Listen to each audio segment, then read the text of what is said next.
Fire signs, tignan po natin kung ano ang mensahe para sa iyo ngayong araw. Keep in mind po na ito ay general reading lamang. So, hindi po lahat ay makaka-relate, so be open-minded. Sa mga nais pong mag-avail ng ating private readings, makikita nyo po yung link sa description box below. Tarot Intentions by Eliana Reyes. At sa mga hindi pa po nakasubscribe dito sa ating channel, please subscribe na po kayo and palike na din po ng ating video. Tignan natin kung ano po ang mensahe para sa iyo. Spirit guide, mensahe natin kay Fire Signs, Aries, Leo, Sagittarius. Tingnan natin. Mayroon tayo ditong reincarnation. Ayan. So, pwedeng meron kayong mga napapaginipan or kaya may mga moments kayo na parang, ay, parang nangyari na to. Mga deja vu moments. Ngayong araw na ito, Fire Signs. Ayan. So, parang mafe-feel mo na parang nauulit lang yung nangyayari sa life ko. For some of you naman po, pwedeng nangyari na talaga to. This lifetime sa life ninyo. So, ayan po. Could be may mga lessons kayo na parang ulit lang talaga siya. Oo, mga nangyayari sa life ninyo kasi hindi nyo pa natututunan yung lessons from your life. Ayan. Kaya paulit-ulit siyang nangyayari. Tingnan natin kung ano pa yung mensahe para sa'yo. Mayroon tayo ditong Di Maestro. Yes, yung iba po sa inyo, ilang beses na kayong na-reincarnate. Yung iba naman sa inyo, ilang beses nang nangyayari ito sa life ninyo. Eh, hindi lang yan about sa relationship or sa romantic relationship, hindi lang. Pwedeng pagdating sa pag-handle mo ng finances mo, ayan po. Or pagdating sa trabaho, lagi ka bang nagtatagal sa work, or ikaw ba yung tipo ng tao na every, parang twice or thrice a year, nagpapalit ka ng work. Tignan natin kung ano pa yung mensahe para sa'yo. We have love. Ayan po. Some of you naman, ito ay regarding sa love life po ninyo. So, tignan natin kung ano pa yung mensahe para sa'yo. Spirit guide, ano pa po ang mensahe natin kay Fire Signs? Tignan natin. Aries, Leo, Sagittarius. Dimitri, tabi ka dyan. Tabi ka dyan. Nagawa mo dyan. Lalambing ka na naman. Diyan ka lang. Kapagalo ginalo mo na naman yung cards natin.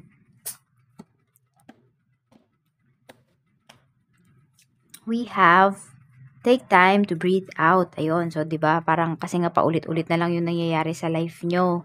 So, sinasabi sa inyo dito ni universe na hinga naman daw kayo. Magpahinga naman daw kayo. Take a break. Yan. So, kayo ba yung tipo fire signs na pag kaka-break lang, kunwari, ganyan, is, ilang months lang or wala pang 1 month is meron na kayong bago or meron na kayo, could be bagong in-entertain, ganyan.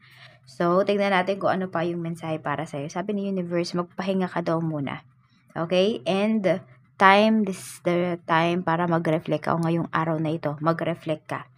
Dimitri, blockages ko. Dito sa ating mga cards, din nila nakikita.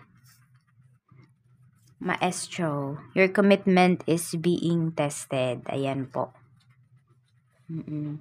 So, ayan, the way na mag-react ka, ayan, katulad ni Dimitri, mag-react sa mga bagay-bagay, ayan. So, yan po. Yung iyong challenge ngayong araw na ito. So, your commitment is being tested. Okay. Gaano ba yung binibigay mo doon sa mga sabihin natin, mga nauuhan mo na. Okay? Yung nag-say yes ka na, tapos, nagbabago pa ba yung isipan mo? Tipong mga ganun. So, tingnan natin kung ano pa yung mensahe. Ayan, tayo na naman po yung mag-a-adjust for Dimitri. Ayun na nga. Baby, don't do that. You don't do that. We have love, prosperity lies ahead. Ayan. So, some of you may moon kayo in Taurus. Ano pa ba yung isa? Sorry na. Oh. Ayan. So, moon in Taurus for some of you. Yan yung inyong moon or could be meron kayong kadil na mga, ayan, Taurian na moon. Yung moon in Taurian. Moon in Taurus. Ayan. Some of you, ito ay mga mahal ninyo sa buhay. Ayan po. So, tignan natin kung ano pa yung mensahe para sa'yo. Dimitri, what you doing ba here, ha? What you doing here? Kulit-kulit ka. Hindi na naayos yung mga cards, oh. Tingnan po natin ano pa ang mensahe para sa'yo. Spirit guide. So, ayusin na lang natin kasi hindi naman alis dyan si Dimitri. Hindi ko din alam kung ano yung trip niya ngayon. Kahapon pa yata siya ganyan. Tingnan natin. Spirit guide. Tingnan po natin. Okay. We have Page of Pentacles. Pagdating ito sa mga katrabaho mo. So, pwedeng may mga bago kang ka-work dito. Tapos, yung mga problema ng mga katrabaho mo is about sa mga pinag-aaral nila. So, pwedeng puro ganyan po yung mga maririnig mo sa mga co-worker mo. Ayan. So, pwedeng may nahihirapang magbayad, magpaaral, ganun magbayad ng bills, mga ganyan. Pwede rin na pwedeng meron silang mga short courses na tinake, mga ganyan po. So, parang puro gastos yung mga pinag-uusapan po. Or ano ba yung mga bayarin ng mga co-workers mo. Yan yung mga maririnig mo ngayong araw. Pagdating naman sa ambience, we have the High Priestess. Yung ambience naman napakaganda. Parang napaka-light lang ng energy. Ayan po.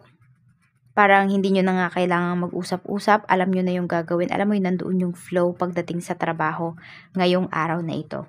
So, tignan natin ano pa yung mensahe pagdating sa negosyo. Sa mga staffs mo muna, we have Ace of Wands. So, itong mga staffs mo, napakasisipag or kung isa man lang yung kasama mo dyan or ikaw tong mag-isa, ikaw lahat dito sa negosyo mo, napakasipag mo ngayong araw na ito. Napakasipag ng mga kasamahan mo sa negosyo. Tingnan natin mga clients mo. We have 8 of Pentacles. So, ayan po. Marami kang magiging kliyente ngayong araw. Marami ditong, pwedeng babalik-balik ng mga clients mo or could be mga new clients. Basta marami kang magiging kita ngayong araw. Pero tingnan natin yung sales. 'Di ba? Marami nga.